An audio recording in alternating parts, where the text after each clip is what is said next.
Eu fiquei imaginando o vídeo falando ali, né, português, a língua oficial, todo mundo fala português. Eu me lembro de uma das minhas primeiras experiências em Moçambique. Fui convidado para pregar numa igreja. Bom, a primeira coisa é que marcaram que eu tinha que estar lá às 9 horas da manhã. E era um lugar retirado, mais ou menos a 60, 70 quilômetros de onde eu estava, da cidade da Beira. Então saímos muito cedo de Chapa. Então Chapa é uma van, e seguimos até lá. E aí então cheguei lá mais ou menos umas 20 para as 9 e não tinha ninguém. Daí deu mais ou menos 9h20, também não havia ninguém. Aí chegou o pastor, falou: "Ô irmão, tudo bem? Que bom que o irmão está aqui. Daqui a pouco nós vamos começar o nosso culto." E deu 9h30, 9h40, 10, 10h40. E aí então os irmãos já estavam ali reunidos. E aí então o pastor foi à frente no púlpito e disse: "Irmãos, vamos fazer a nossa liturgia. O que nós vamos fazer hoje?" E aí o irmão falou: "Os homens vão cantar." Então ele anotou lá: os homens vão cantar. Que mais? Os jovens também vão cantar, as crianças, as mulheres. E quantos pastores nós temos aqui? Aí tinha uns 4 pastores lá. Então o pastor vai dar uma palavra, o pastor Vilaça vai dar uma outra palavra, o pastor Enoque. E aí então se fez a liturgia. Sim, o pastor Paulo vai pregar. E aí era mais ou menos já 11h10, então vamos começar a nossa reunião. Saiu todo mundo para fora. E aí entraram então os homens cantando, depois as mulheres cantando, depois as crianças, depois os jovens. Levantaram muita poeira. E aí então eu fui pregar. Mas aquele povo, naquele lugar, a grande maioria deles, principalmente as mulheres, não falam português. Então era preciso ter um intérprete para a língua daquele povo, mesmo vivendo em Moçambique. E eu sei que eu disse o seguinte: irmãos, é uma alegria muito grande estar aqui. Eu trago a vocês o abraço da igreja brasileira. E meu intérprete ficou falando 15 minutos. Então até hoje eu não sei se aquilo que eu preguei foi exatamente aquilo que ele traduziu. Se ele mudou, eu espero que ele tenha melhorado pelo menos o meu sermão. Mas a África é assim, você tem que lidar com todas essas questões culturais, linguísticas, e nós temos incentivado os nossos missionários para que eles aprendam a língua local, daquela etnia, daquele grupo do qual ele vai trabalhar, porque eles querem realmente ouvir a palavra de Deus na língua do seu coração. Isso é extremamente importante. A África também traz grandes desafios para nós. Na verdade, com a divisão do Sudão em 2 países, norte e sul, nós temos 55 países na África hoje, e mais algumas ilhas, que nos dão, na verdade, 57, poderíamos considerar 57 países ou lugares geograficamente demarcados em todo o continente. A África hoje é o 2º maior continente em número de população, já beirando 1 bilhão de pessoas. No entanto, nós temos ainda cerca de 900 povos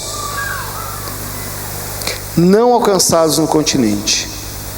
Totalmente não alcançados. Não há igreja entre eles, não há cristãos entre eles, não há nenhum trabalho missionário sendo desenvolvido em pelo menos 900 grupos, povos na África hoje. Mais de 1000 línguas não tem a Bíblia toda traduzida no seu idioma. E a palavra de Deus diz que a fé vem pelo ouvir, e ouvir a palavra de Deus. Como eles vão ouvir se nós não temos a Bíblia traduzida ou disponível na sua língua?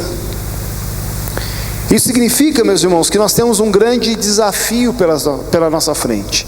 Nós temos grandes desafios como igreja em todo o mundo, de nos voltarmos àqueles lugares aonde Cristo ainda não foi anunciado, para então, como igreja, sermos canais de bênção de Deus, para que essas pessoas que são alvos do amor de Deus, possam ter a oportunidade de ouvir o Evangelho.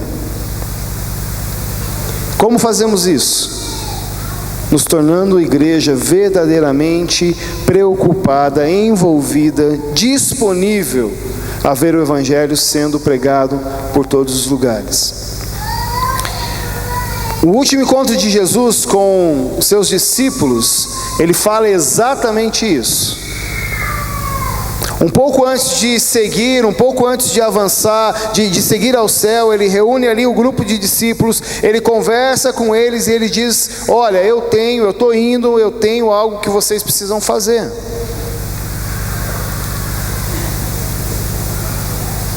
E então, Jesus vira para aqueles discípulos ali junto com ele, e ele se aproxima deles. O texto diz que ele se aproxima deles e diz: foi-me dada toda a autoridade nos céus e na terra, portanto vão e façam discípulos de todas as nações, batizando-os em nome do Pai, e do Filho e do Espírito Santo, ensinando-os a obedecer tudo aquilo que eu vos ordenei, e eu estarei sempre com vocês, até o final dos tempos. Esse talvez seja o texto mais conhecido, o texto de Mateus capítulo 28, de 18 a 20, o texto mais conhecido no mundo missionário. E como o pastor Vilaça disse, eu tenho servido com a MIAF, eu e Patrícia, minha esposa, e agora os nossos filhos, o Felipe com 10 anos, a Gabriela com 3 anos. Eu digo que Gabriela em 3 anos nos deu mais trabalho do que o Felipe com 10 toda a sua vida. Mas como família, nós temos servido ao Senhor através da MIAF há 13 anos. Especificamente nos últimos 9 anos como diretor executivo da missão. E dentro dessa caminhada, acredite em vocês, meus irmãos, de vez em quando bate algumas dúvidas no coração. E uma delas aconteceu em 2011, eu estava já há praticamente de 6 a 7 anos como diretor da missão, e um dia orando, conversando com Deus, eu falei assim: Deus, alguma coisa está errado. Tem alguma coisa que não dá certo, que não está dando certo. Eu tenho orado diariamente, eu tenho estudado a Tua Palavra diariamente, eu tenho feito o meu melhor para dirigir essa organização, eu tenho visitado igrejas, eu tenho mobilizado pessoas, eu tenho falado, eu tenho pregado, eu tenho conversado com pessoas, nós temos treinado pessoas, nós estamos enviando pessoas, mas parece que a coisa não está caminhando como deveria caminhar. E a minha oração naquela manhã, naquele dia no meu escritório era: Deus, o Senhor precisa me mostrar o que está errado, o que está acontecendo. Sabe o problema de você orar e perguntar as coisas para Deus? É que Ele responde. E aí então, orando, eu saí de viagem, para uma viagem para o norte da África, e antes de ir para o norte da África eu passei pela Turquia, num encontro de líderes de missões, e aí um dia, numa sala, num desses encontros, em uma dessas reuniões, uma pessoa usada por Deus, ministrando ali os líderes, ele disse: o nosso problema como líderes de missões, somos nós mesmos. E aí Deus falou assim: você não perguntou? Essa é a resposta.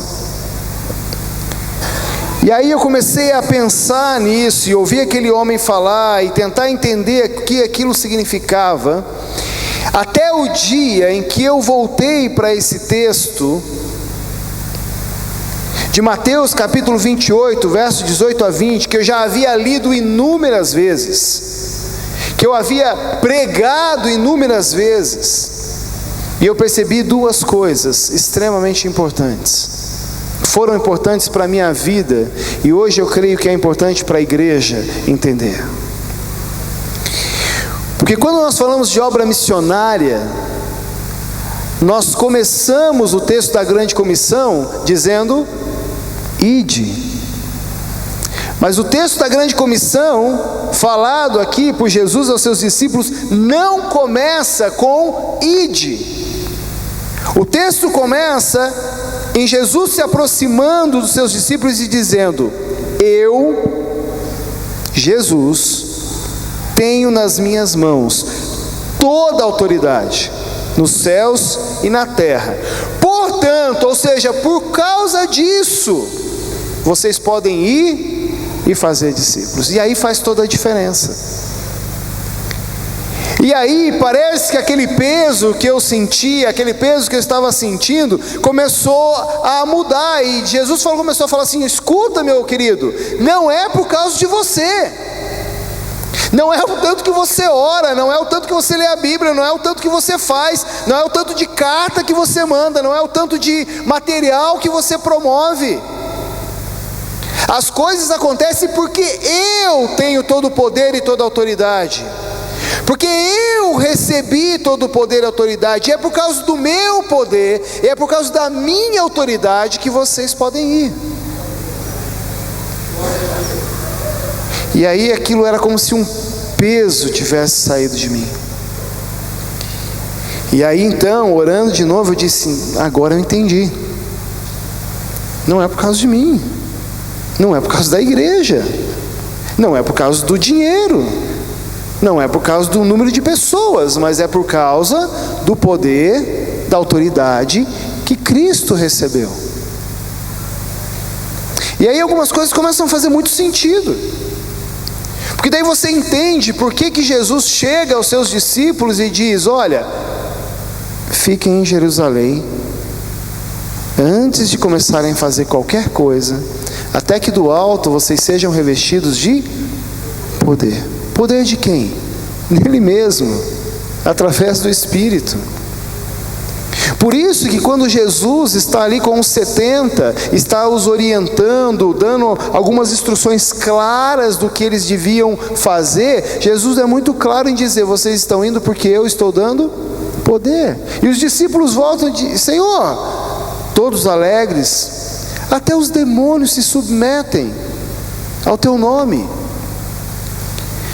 Amados, a igreja, ela só é capaz de cumprir o seu chamado como igreja missionária se ela entender que nós dependemos única e exclusivamente do poder de Deus sobre as nossas vidas. Não há absolutamente nada em nós de especial que nós possamos fazer, a não ser que nós sejamos revestidos do poder de Deus, a não ser que Ele mesmo haja através de nós, a não ser que Ele mesmo seja como uma mola propulsora sobre as nossas vidas, para que o nosso trabalho no reino de Deus avance.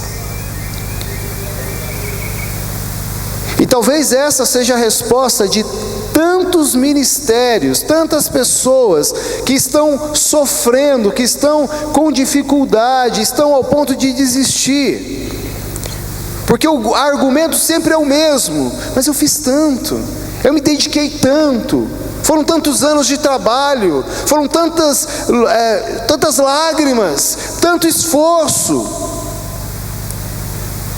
Nenhuma lágrima, ou toda lágrima, ou todo esforço, ou toda oração, ou qualquer outra coisa que você faça, sem a ausência da manifestação do poder de Deus sobre a sua vida, é em vão. E nós precisamos entender isso como igreja. Nós vivemos num tempo, meus irmãos, que a presença, o poder e a autoridade do Senhor foi substituída por modelos humanos de crescimento de igreja. Eu não tenho nenhum problema com a igreja crescer. Aliás, eu acho que a igreja tem sim que crescer. O problema é quando nós colocamos a nossa fé no modelo. Eu tenho viajado nesses últimos 13 anos mais do que minha esposa gostaria, muito mais, visitando igrejas das mais diversas que vocês possam imaginar, conversando com diferentes pastores, com diferentes líderes. E aí você chega na igreja, o pastor diz: irmão, aqui na nossa igreja nós iniciamos, aí ele fala lá o modelo, e agora nós sabemos que daqui a 1 ano nós vamos ter o 100% a mais de membros da nossa igreja. Ah não, irmãos, aqui nós começamos um método e então Deus vai... E o poder, e a autoridade, e a ação de Deus, aonde fica? Não é diferente com missionários.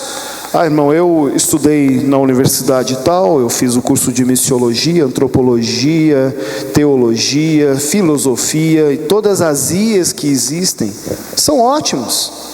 Se você é jovem, quer servir como missionário, eu te incentivo a você estudar o máximo que você puder, sim. Mas sem o poder, sem a autoridade de Cristo sobre nós, nada do que nós fizermos vai ser válido, vai ser um trabalho em vão. Por isso que Jesus é muito claro aos seus discípulos em dizer: olha, é por causa do meu poder, é por causa da minha autoridade. E o primeiro peso saiu de mim por causa disso. O segundo peso saiu por causa do final. E eu estarei convosco. Até quando? Até o final. Enquanto você estiver me servindo, enquanto você estiver trabalhando para o meu reino, enquanto você estiver fazendo algo pela obra de Deus, eu vou estar com você. Irmãos, não tem como errar. E aí, se a gente faz desse jeito, não tem como errar. Porque eu ando na presença de Deus, eu ajo debaixo do seu poder, eu ministro debaixo da sua autoridade, ou seja, a força não é minha, não vem de mim. E tudo que eu fizer, eu tenho a garantia de que Ele vai estar comigo até o dia que terminar. Não tem como errar. Isso é uma bênção. Isso realmente tira um peso enorme sobre nós. Essa palavra de Jesus, aliás, que para muitos é desafiadora do ponto de vista do ID, para mim hoje ela é confortadora, porque eu sei que eu posso ir, que eu posso sair, que eu posso trabalhar para que haja novos discípulos, porque Ele está comigo. Ele recebeu o poder. E isso é libertador. A ação missionária agora acontece não pelas minhas habilidades ou pela minha força, mas acontece pelo poder da pessoa de Jesus Cristo. E isso faz toda a diferença.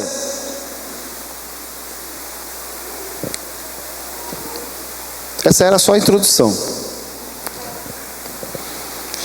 Sabendo disso, o apóstolo Paulo, na sua caminhada e no treinamento dos seus discípulos, ele começa a ensinar isso de diferentes formas. E num desses ensinamentos, Paulo vira para um dos seus discípulos, Timóteo, e eu queria convidar você a abrir a sua Bíblia em Timóteo, 2 Timóteo, capítulo 2, do verso 3 ao verso 7. Segunda carta de Paulo a Timóteo, capítulo 2, do verso 3 ao verso 7.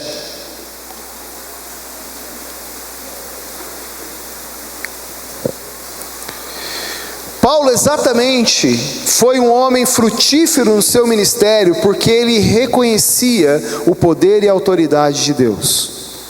Paulo foi alguém extremamente efetivo no seu ministério, porque ele sabia que Cristo estava com ele em todo momento no qual ele estava ministrando. Por isso o seu ministério era efetivo. E para ensinar a Timóteo como se tornar alguém efetivo no seu ministério, ele um dia escreve uma carta para Timóteo, capítulo 2, verso 3 ao verso 7, e diz o seguinte, acompanhem comigo: suporte comigo os meus sofrimentos, como bom soldado de Cristo Jesus, pois nenhum soldado se deixa envolver pelos negócios da vida civil, já que deseja agradar aquele que o alistou.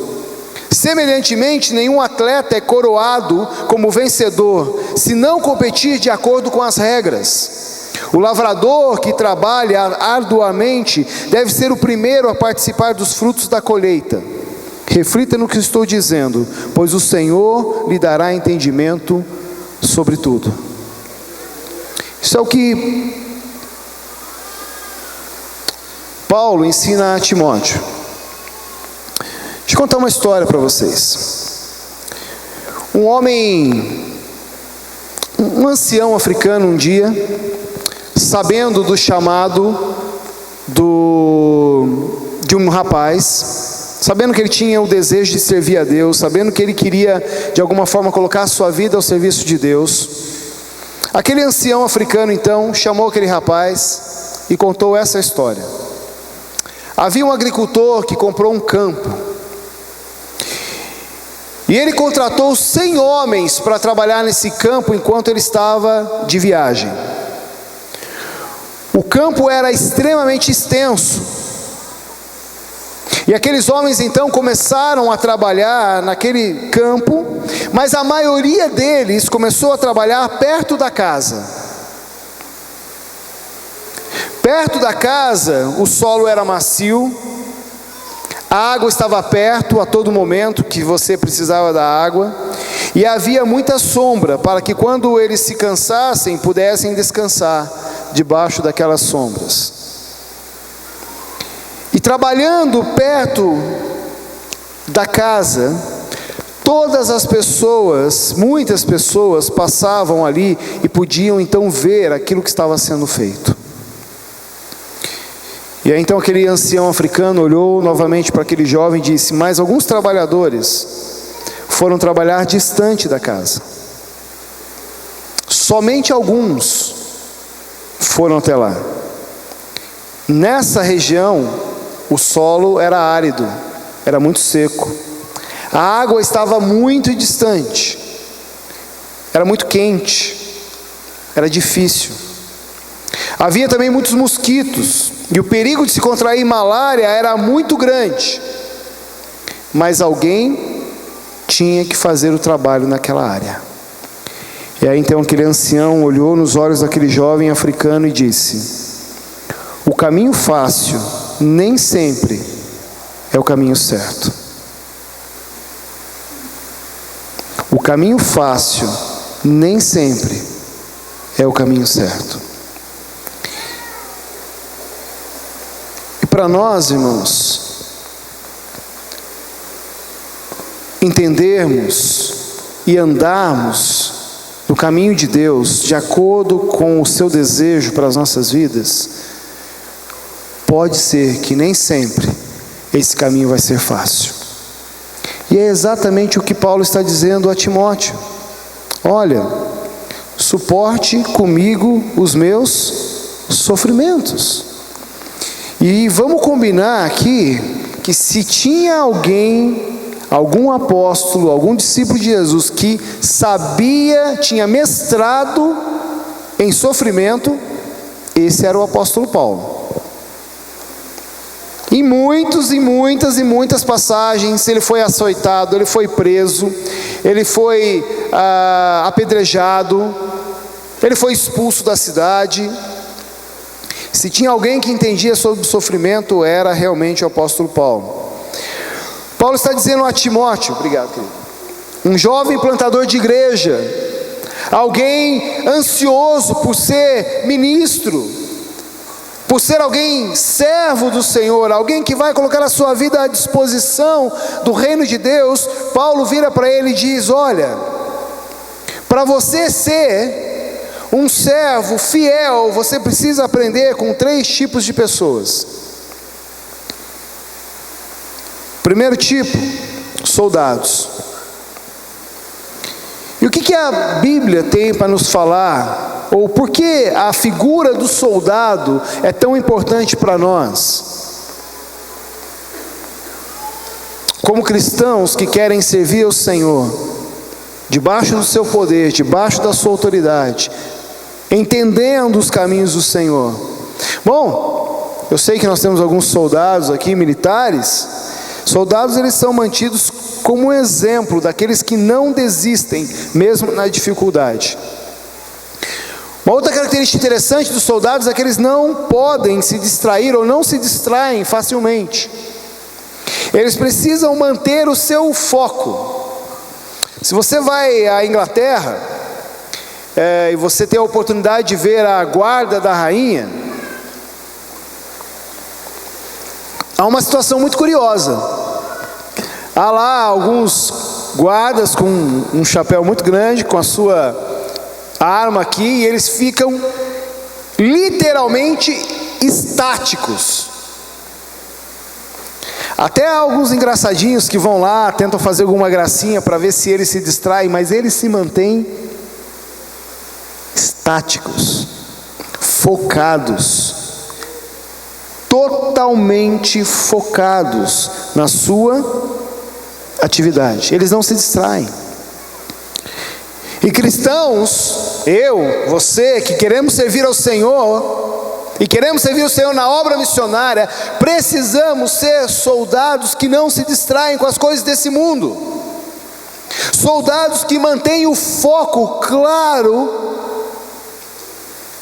sem nada que possa embaçar a nossa visão.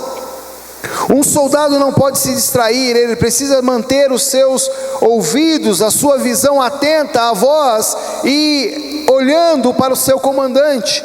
Nós cantamos hoje, nessa noite, que o nosso comandante é Cristo.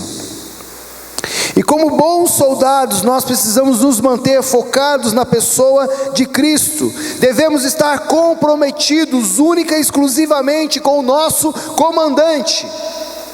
Um bom soldado, ele não se envolve em questões que não dizem respeito à sua atividade, mas ele se mantém focados, comprometidos. E no nosso caso, focados e comprometidos com a pessoa de Jesus, focados e comprometidos com o seu Evangelho, tornando o Evangelho algo central na nossa mente, na nossa vida, no nosso espírito, no nosso coração, para que nós possamos, ao primeiro comando de Cristo, agir sem dúvida. Um dos nossos problemas é que nós dizemos que o nosso comandante é Cristo, mas nós estamos tão distraídos com as coisas desse mundo, que quando o nosso comandante nos dá uma ordem, nós não ouvimos. E em não ouvir o comando de Deus, nós acabamos por desobedecer. E em desobedecendo, nós deixamos de cumprir a sua vontade. E não cumprindo a sua vontade, nós perdemos a oportunidade de servi-lo, para que pessoas longe de nós ou perto de nós tenham a oportunidade de ouvir o Evangelho. Em segundo lugar, Paulo diz a Timóteo que ele precisa pensar nos atletas. E todo atleta, um bom atleta de ponta, ele corre por um prêmio, por um alvo, ele tem um objetivo. Qualquer atleta sabe que para competir por aquele objetivo, ele precisa seguir algumas regras básicas. Toda competição, a nível de um bom nível de competição, ela é sempre permeada de regras muito claras.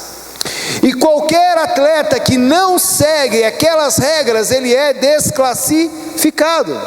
Ele sai fora daquela competição, ele não pode participar daquela competição. O apóstolo Paulo, falando a Timóteo, ele diz que nós devemos olhar e observar e aprender com os atletas, que sabem quais são as regras do jogo. E aonde que essas regras estão escritas?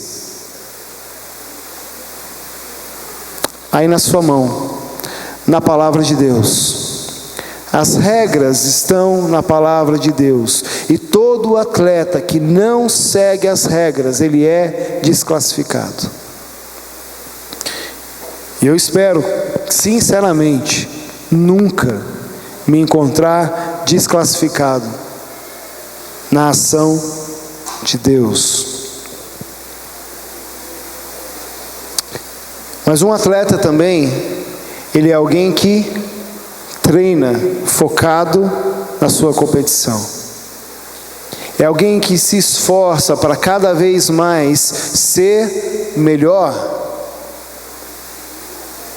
nós precisamos também, através da nossa oração, através da leitura da palavra, nós precisamos nos qualificar melhor diante de Deus, para que a gente possa ouvir melhor a Deus, para que a gente possa entender melhor a Deus, porque a nossa oração e a nossa dedicação à palavra de Deus só faz com que nós possamos nos aproximar melhor e mais intimamente de Deus. E nos aproximando mais intimamente de Deus, nós podemos entender claramente quais são as suas regras, quais são as suas ordens, o que Ele espera de nós, o que Ele espera de mim, o que Ele espera de você. Finalmente, o apóstolo Paulo diz a Timóteo, e eu particularmente é o tipo de pessoa que mais fala ao meu coração, diz que nós temos que olhar para os agricultores, para os lavradores. Alguém que quer servir ao Senhor, quer colocar a sua vida a serviço de Deus, precisa aprender com os lavradores, com os agricultores. Eu sou uma pessoa urbana, eu nunca morei no campo, mas vivo numa cidade que ao redor há muitos campos. Toda a economia da minha cidade é proveniente dos campos. Então eu fico observando. E eu tenho refletido um pouco sobre a figura do agricultor, apesar de não entender muito sobre agricultura. Mas o que eu sei, quando eu vejo que todo agricultor, ele então, depois de preparar a terra, ele lança a sua semente. E aí então, depois de lançar a semente, ele espera. Espera o quê? Chuva. E aí então a chuva vem, e aí ele então espera. E espera mais um pouco, até que haja o milagre daquela semente se tornar uma planta, e então produzir frutos. A ideia do agricultor nos remete a uma vida de paciência e, acima de tudo, uma vida de fé. Porque se lá no começo nós falamos que o poder, a autoridade é de Cristo, e então, ao lançar a semente, não há nada que nós podemos fazer a não ser esperar. Esperar o quê? A ação de Deus. Esperar que aquela semente possa brotar e possa se tornar uma planta forte, e então, como uma planta forte, possa dar frutos. E o trabalho missionário nada mais é do que lançar as nossas sementes e esperar que Deus faça com que elas possam brotar e então dar frutos. Isso exige fé. E nos capítulos finais, no livro de Tiago, também fala sobre a figura do agricultor. Tiago capítulo 5, verso 7 diz: portanto, irmãos, sejam pacientes até a vinda do Senhor. Vejam como o agricultor aguarda que a terra produza a preciosa colheita, e como espera com paciência até vir as chuvas do outono e da primavera. Irmãos, nós não convertemos ninguém.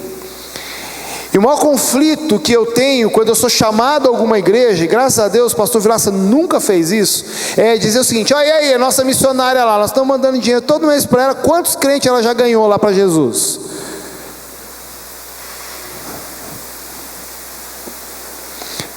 Eu me lembro, é uma história triste, que eu recebi uma carta uma vez no escritório. Eu tinha assumido, logo que eu tinha assumido como diretor, e a carta dizia exatamente essa: olha, irmãos, nós estamos muito incontentes, infelizes com o missionário fulano de tal. E aí falaram o nome do missionário de fulano de tal. Porque nós já estamos investindo na vida dele há 10 anos. E a última carta ele diz que já tem, ele diz na carta, todo feliz, que já tem 12 convertidos. Isso é inconcebível, dizia aquela carta, porque em 10 anos ele deveria ter uma igreja já de pelo menos 100 pessoas. E aí então eu falei, esse rapaz não entendeu absolutamente nada. Porque a palavra de Deus diz que nós lançamos a semente. Mas quem faz aquela semente germinar e dar fruto é Deus. Aliás, quem convence o homem do pecado? O Espírito Santo. Não somos nós. Não é a boa pregação, não é o bom discurso, mas é o Espírito Santo. A nós cabe lançar a semente, nos cabe pregar e orar para que através do poder do Espírito Santo Deus mova os corações. E se Ele não mover, nada vai acontecer. Por isso Paulo diz para Timóteo: olha para o agricultor, porque ele lança a semente, mas o poder de germinar, de dar fruto é de Deus. Você tem que lançar e esperar. E é claro que quando eu falo aqui esperar, não estou falando para você colocar os pés em cima da mesa agora, cruzar os braços e ficar aí, como diz lá na minha terra, Deus dará. Nós precisamos voltar as nossas vidas como igreja à total dependência de Cristo na nossa missão. Irmãos, nós precisamos como igreja reaprender a ser igreja, entender que nós dependemos de Cristo em todas as coisas. Em todas as coisas. Você pode ser um excelente músico, e eu vou falar dos músicos porque eu sou músico, já fui músico na minha igreja há muitos anos. Você pode ser um excelente músico, ser um profissional gabaritado, mas se a presença de Deus não estiver em você, são notas ao vento, não produz verdadeira adoração. Você pode ser um teólogo, conhecedor de todas as coisas da Bíblia, da história da igreja, de teologia missionária. Se não houver a presença, o poder, a autoridade de Deus em você, as suas palavras são vazias. E eu vou além. Você pode orar, mas se a presença de Deus não estiver em você, a sua oração é vazia. Por isso, igreja, nós, eu e você, precisamos olhar para Cristo, voltar novamente a entender que a igreja existe por Ele e para Ele. É o que mais nós precisamos na nossa vida, como igreja, é olhar para essas verdades bíblicas, porque olhando para elas e vivendo elas, aí sim nós seremos eficazes no nosso ministério, na nossa vida de serviço ao reino de Deus. Aí sim nós vamos ver frutos reais, quando as nossas sementes começarem a germinar. E eu quero terminar essa noite com mais uma passagem, exatamente em 2 Timóteo, no capítulo 2, verso 2. Paulo vai dizer a Timóteo então: e as palavras que me ouviu dizer, na presença de muitas testemunhas, confias a homens fiéis, que também sejam capazes de reproduzir ou ensinar a outros. Irmãos, nós não só somos desafiados a olharmos e entendermos e sermos como soldados, a sermos como atletas e sermos como agricultores, e temos em nós as características que essas pessoas trazem na nossa vida cristã, mas nós também somos compelidos pelo amor de Deus a irmos ao mundo, através de pessoas que são centradas no Evangelho, para plantar e pregar e transmitir o amor de Deus, mas também fazer com que as pessoas que vivem e convivem conosco entendam isso. Nós precisamos levar a igreja, não a igreja, a instituição, mas a igreja, eu e você juntos, precisamos entender, precisamos levar essa palavra e essa ideia e esse conhecimento e essa palavra de Deus a todos. Observe que Paulo aqui desafia Timóteo a pensar numa linha de 4 gerações.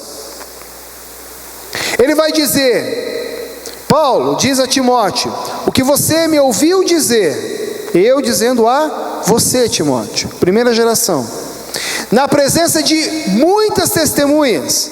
Outras pessoas, segunda geração. Confie isso que você ouviu, ensine isso que você ouviu, fale isso que você ouviu a homens fiéis. Terceira geração. Que sejam capazes também de ensinar outros. Quarta geração. Isso quer dizer que andando nesse movimento, nesse caminho, ensinando e caminhando debaixo dessa palavra, nós teremos geração após geração, pessoa após pessoa, gente após gente, caminhando diante de Deus, debaixo da palavra de Deus e compreendendo isso.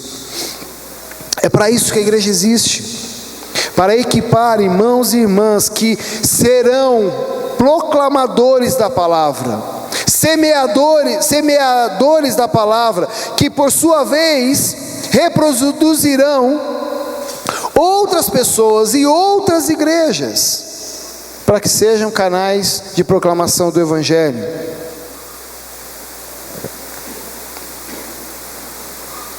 O serviço no reino de Deus é muito simples, basta que nós entendamos que dependemos totalmente de Deus.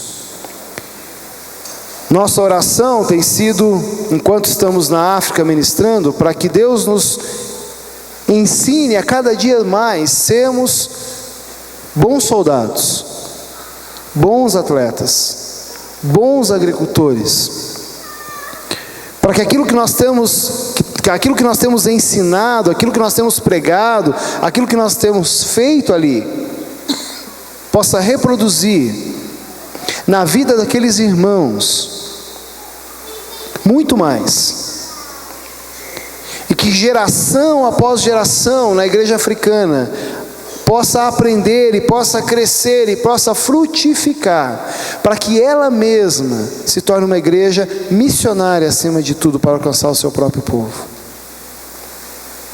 Por isso nós temos dito que o nosso lema, ou nossa visão como MIAF é ver uma igreja cristocêntrica entre todos os povos africanos. Não uma igreja qualquer, mas uma igreja que traz a essência de Cristo, a centralidade da pessoa de Cristo no seu DNA. E trazendo essa presença, essa centralidade da pessoa de Cristo na vida da igreja, ela possa também, junto com aqueles que Deus tem levantado de tantos outros lugares do mundo, caminhar em direção a esses 900 povos que ainda nunca ouviram falar do Evangelho de Jesus Cristo. As pessoas me perguntam, alguns pastores me perguntam, como eu faço para a minha igreja se tornar cada vez mais missionária?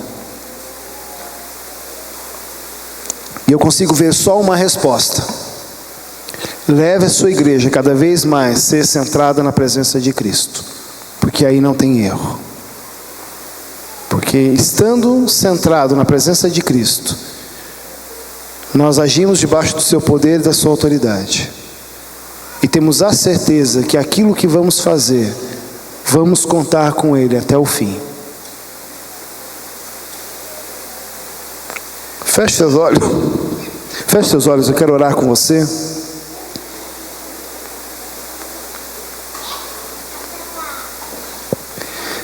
Deus, nós, acima de tudo, nós te adoramos e glorificamos o teu nome.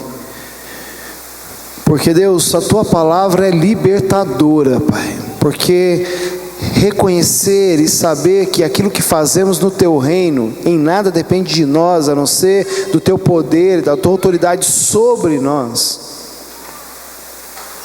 Essa verdade é libertadora, Pai.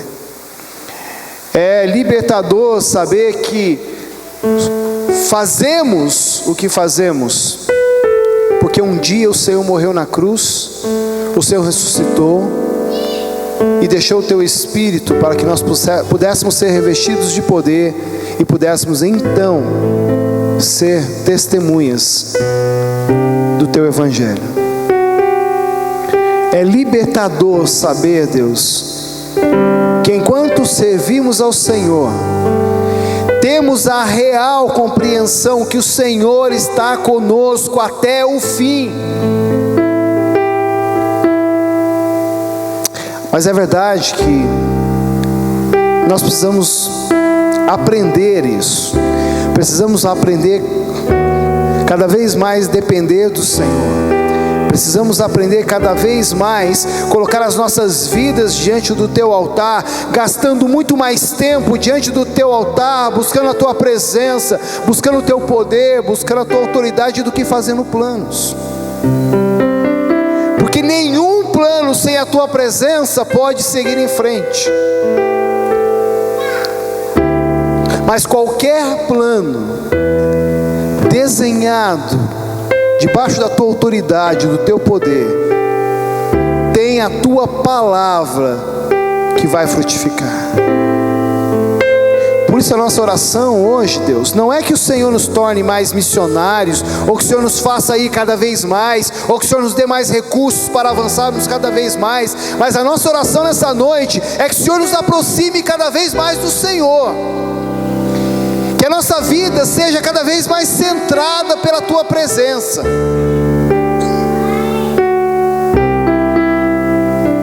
Que nós reconheçamos cada vez mais que somos totalmente dependentes do Senhor.